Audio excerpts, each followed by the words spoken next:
সূরা আল ইনশিরাহ আয়াত সংখ্যা ৮ মক্কায় অবতীর্ণ।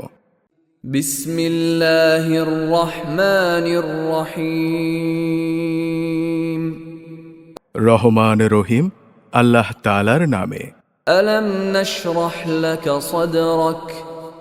হে মুহাম্মদ সাল্লাল্লাহু আলাইহি ওয়াসাল্লাম, আমি কি তোমার জ্ঞান ধারণের জন্যে তোমার বক্ষ উন্মুক্ত করে দেইনি? ওয়া ওয়াদা'না আনকা উযরাক।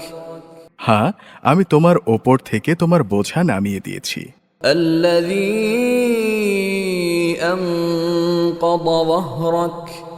এমন এক বোঝা যা তোমার পিঠ নুইয়ে দিচ্ছিল। ওয়া রাফা'না লাকা যিকরাক।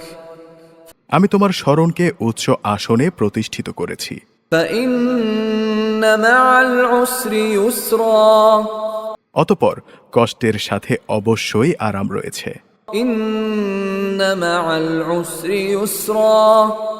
নিশ্চয়ই কষ্টের সাথে আছে আরাম। ফাইযা ফারাগতা ফানসাব। অতঃপর যখনই তুমি অবসর পাবে তখনই তুমি ইবাদতের পরিশ্রমে লেগে যাও।